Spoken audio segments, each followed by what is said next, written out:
On today to the political correspondent of the island, Mr. C.A. Chandraprema. Welcome to Ayubowan Sri Lanka, Chandra. Now, we'll start with the newspapers.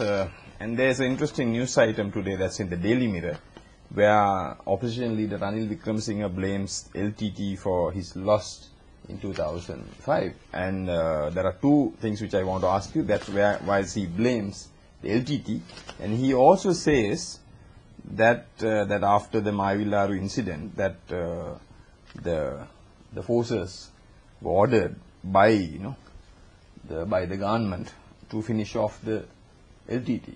So first, my question is about Mr. Wickremesinghe saying that he lost it because of the LTT. Well, you see, that just about sums up a major issue that I have with this whole campaign, because there's some chicanery going on here. There's a lot of dissimulation. You say one thing to the Tamil audience and another thing to a single audience. Now, that is an instance of Mr. Ranil Wickremesinghe speaking to a Tamil TV station, and where he has said that he has denied that he had anything to do with Karuna split, whereas all along the UNP has been claiming the credit for having split the LTT. You see, so they do that here to a single audience, but when you speak to a Tamil audience, you assume that they don't like to hear that you were instrumental in creating splits within the LTT, within this so-called liberation movement, and therefore you tell them, "Oh, I had nothing to do with it." You see, you see this in the present election campaign as well. This is one of the major issues here. Now, we find on the one hand Mr. Sambandhan coming before the cameras again for the second time and saying, well, we don't have a pact with we don't have any kind of agreement, a written agreement with the general or any kind of pact. But then again,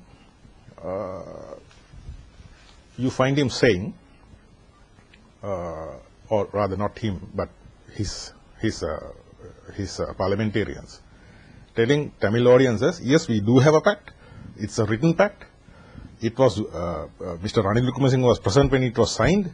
He was one of the signatories, and in addition to that, there were even foreign observers there to witness the pact, and that if this is not implemented, they are going to go before the international community with this document. Now, if you ask me what I believe, what do I believe, is there a pact or not? Well, nobody is saying what the truth is. But if you go by what we have seen in the political sphere in the past, now in 2005, when the JVP and the JHU pledged their support to Mahinda, both of them got written undertakings, both those parties got written undertakings from Mr. Mahinda Rajapaksa that they are going to fulfill these conditions. Now, the JHU especially, well, the JVP is a different organization. They have their own agenda, with all that. They are going in for a written agreement is understandable. But the JHU, which normally is more rational, their agenda is a little different. I would say it's more in consonance with what they perceive to be the national interest rather than their party interest. It's a different organization. It's not a Marxist organization like the JVP, Now, that being the case, I would have expected them to go to Mahinda without any pact, simply on trust and an understanding. But even they felt the need to have a written, signed document.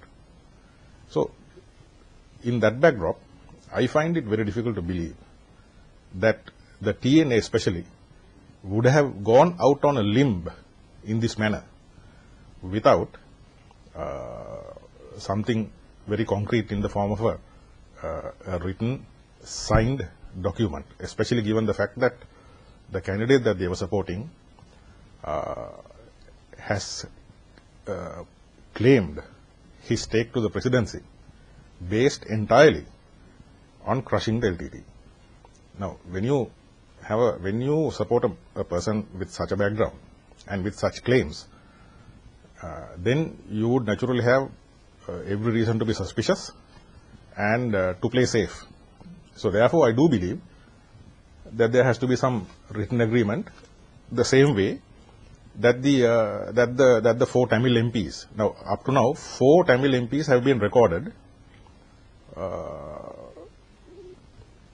as saying that there is this written agreement. Among them, Mr. Thurai Singham, then there's another Batiklo parliamentarian, right, whose name just lady. Yes, this lady. And 4 of them have been recorded, because I think the problem here is this, that when you address a single audience, the same people deny that there is any, the same individual. They deny. Don't they understand now, we are in a different era, that all this get copied, with this internet, it comes back to the people. And they that's right. That is why it looks so flat-footed. It looks so flat-footed. The thing is, when they speak in Tamil to, say, a Tamil radio station or TV station, they insist, yes, we do have a written pact, and it's going to be implemented, and it's on that basis that they ask the Tamil people to vote for their candidate, the candidate that they are supporting.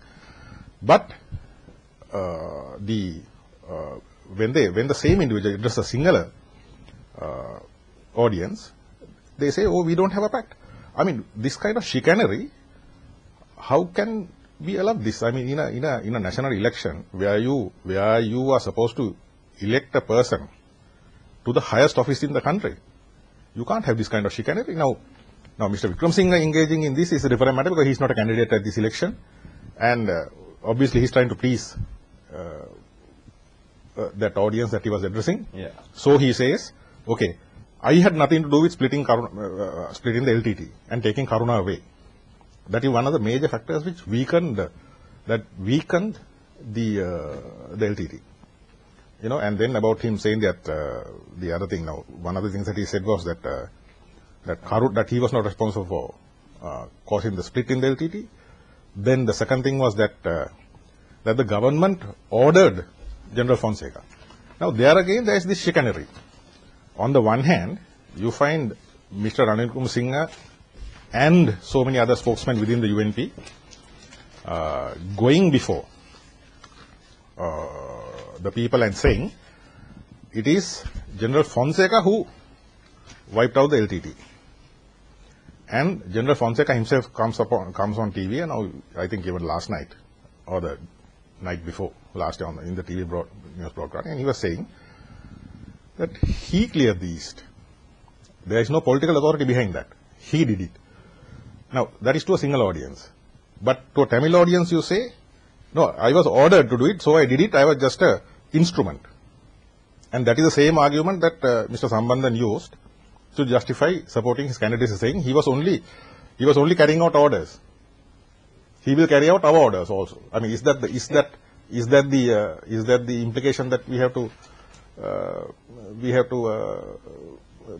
gather from that? But while he says that there is this island headlines in this news story, where one of the respected Special Forces commanders, Major General Prasanna Silva, he pays tribute to all 3 forces, the police, and says that it's a combined effort under the leadership of President Mahinda Rajapaksa. That's what Prasanna says. Yeah. How do you see? Yeah, of course. I mean, there is no denying the fact that it is President Rajapaksa's political leadership, and also the leadership provided at the ground level by Gotabaya Rajapaksa that got things moving. I mean, nothing would have happened. All these people were there in the military for long years. For the past 30 years, they have been in the military during the entire duration of the war, but nothing happened. It is definitely the political leadership. I mean, what are we to say? I mean, in what country does the military make independent decisions of their own?